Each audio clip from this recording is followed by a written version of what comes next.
The First Battle of Guam was an engagement during the Pacific War in World War II, and took place on 8 December 1941 on Guam in the Mariana Islands between the Empire of Japan and the United States. The American garrison was defeated by Japanese forces, which resulted in an occupation until the Second Battle of Guam in 1944. Background: Guam is the southernmost part of the Mariana Islands in the Pacific Ocean. It is the largest of the islands, with an area of 225 square miles. Guam's interior is rugged, with heavy tropical forest in the north of the island and wooded hills in the south. Much of the island's coastline is edged with coral reefs and cliffs, though beaches suitable for landing troops exist in the center of the west coast. Guam has a tropical climate, though December forms part of the dry season. The United States captured Guam from the Kingdom of Spain on 21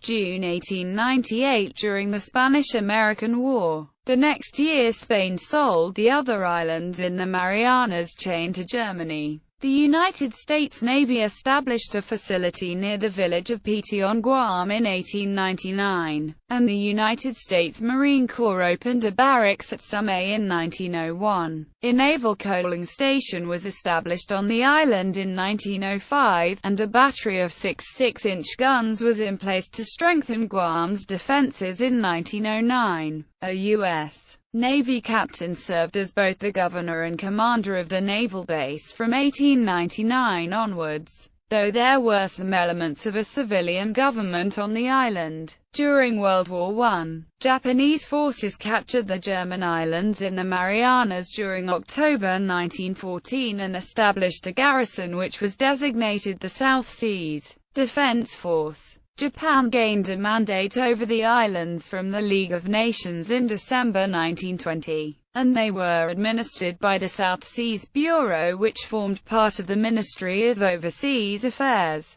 Japanese colonists were permitted to settle in the Marianas, and by the late 1930s there were more colonists than natives in the Japanese islands. In 1935 the Japanese government banned Westerners from entering its mandated islands in the Pacific, and in 1939 established the Fourth Fleet to defend the region. While the United States considered increasing Guam's defenses during and after World War I, no action was taken other than to deploy a USMC seaplane unit to the island in 1921. The outcomes of the 1922 Washington Naval Conference included an agreement by both the United States and Japanese governments that they would not fortify the islands they administered in the Western Pacific, including the Marianas. As a result, no further improvements were made to Guam's defenses during the 1920s and 1930s,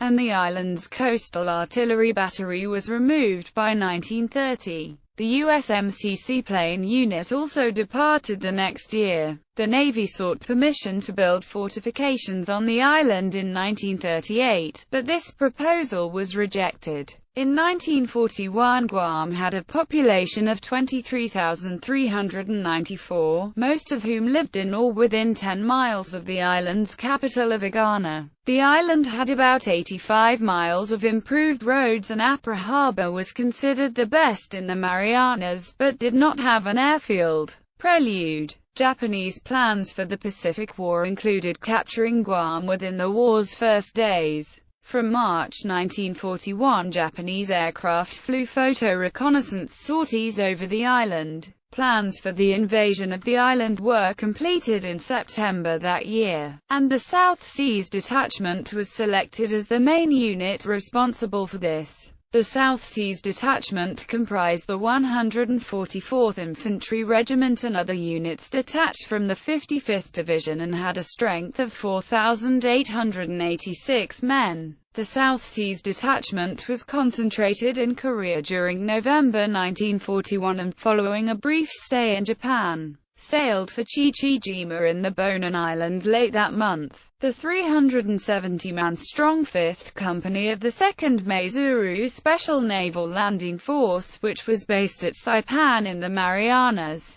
was also assigned to join the assault on Guam. These units would be transported to Guam by 9 transports escorted by the mine layer Sagaru and 4 destroyers. The 6th Cruiser Division, which comprised 4 heavy cruisers, was also available to provide support if needed. The landing force and naval units were supported by the 18th Naval Air Corps, which was based at Saipan and equipped with obsolete floatplanes. The United States government did not believe that it would be possible or practical to defend Guam if it was attacked. The island was not seen as being useful in efforts to reinforce the Philippines, though it served as a refueling point for Pan Am flying boats and was one of the relay points for the Pacific Cable Company's telegraph cable which linked the Philippines to the U.S. West Coast. In 1941, the island was given a Category F defense rating. This ruled out the construction of new defenses and meant that when war broke out, Guam's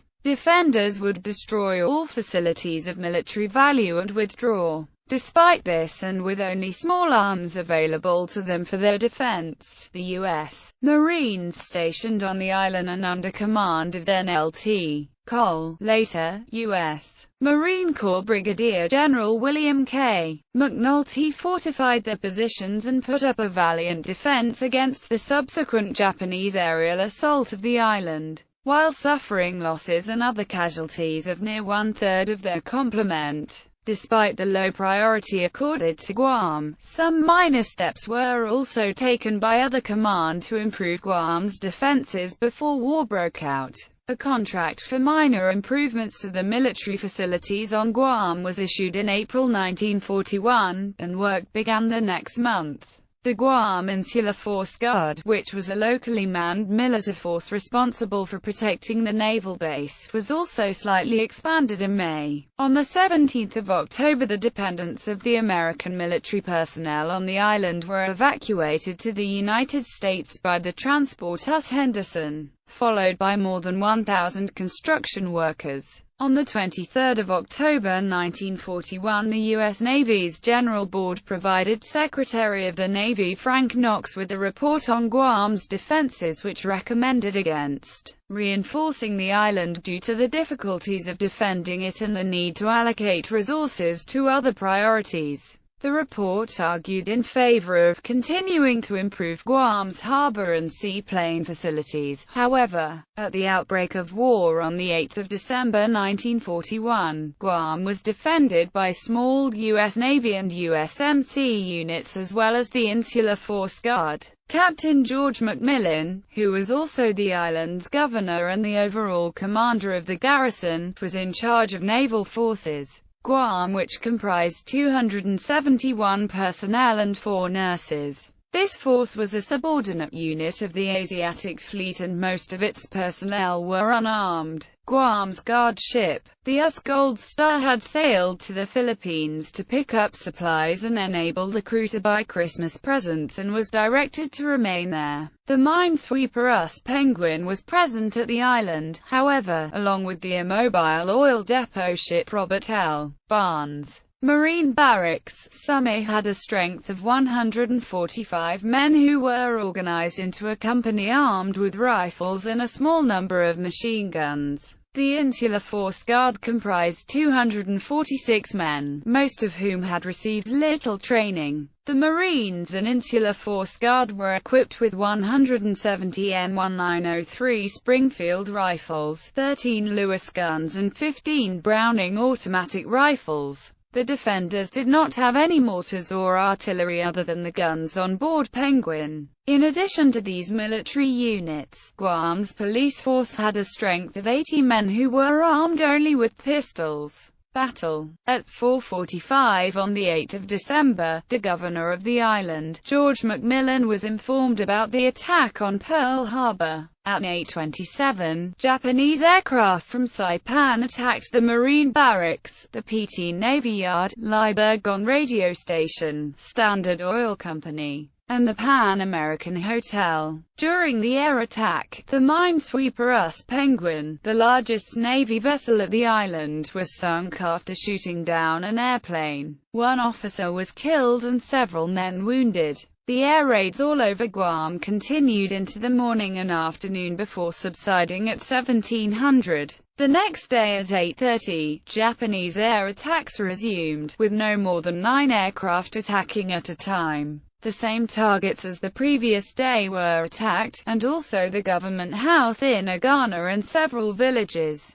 That evening, a Japanese invasion fleet of 4 heavy cruisers, 4 destroyers, 2 gunboats, and 6 submarine chasers, 2 minesweepers, and 2 tenders left Saipan for Guam. A mistake in their intelligence gathering had caused the Japanese to overcommit resources and attack Guam with disproportionate force. The Japanese landed about 400 troops of the 5th Defense Force from Saipan on Guam on 10 December 1941 at Duncas Beach, north of Agana. They attacked and quickly defeated the Insular Force Guard in Agana. They then advanced on PT, moving towards Sumay and the Marine Barracks. The principal engagement took place on Agana's Plaza de España at 4:45 when a few Marines and Insular Force Guardsmen fought with the Japanese naval soldiers. After token post-invasion resistance, the Marines on Governor McMillan's orders surrendered at 5:45.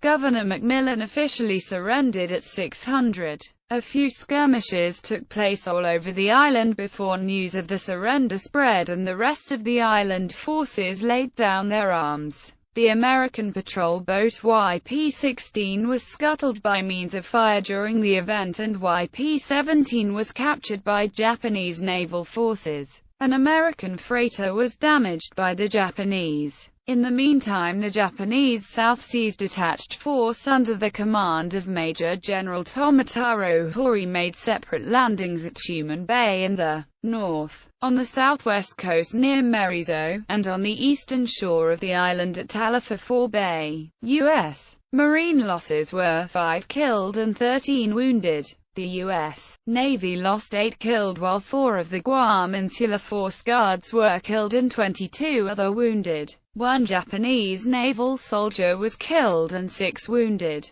PFC Kaufman was killed by the Japanese after the surrender. 13 American civilians were killed by the Japanese during the battle. 6 U.S. radiomen decided to evade capture from the Japanese rather than surrender. 5 were eventually captured by the Japanese and beheaded. George Ray Tweed, a U.S. Navy radioman and one of the original 6 men, managed to survive with the help of local Chamorros. They moved him from village to village, sometimes endangering their own families for his protection. The Japanese knew that an unknown American could not hide without some form of help. Consequently, Chamorro suspects were questioned, tortured, and beheaded. Despite the horrific abuses, Chamorros loyal to the United States protected Tweed, as he represented the spirit of America and of America's return. The radioman managed to covertly endure throughout the 2½ years of occupation.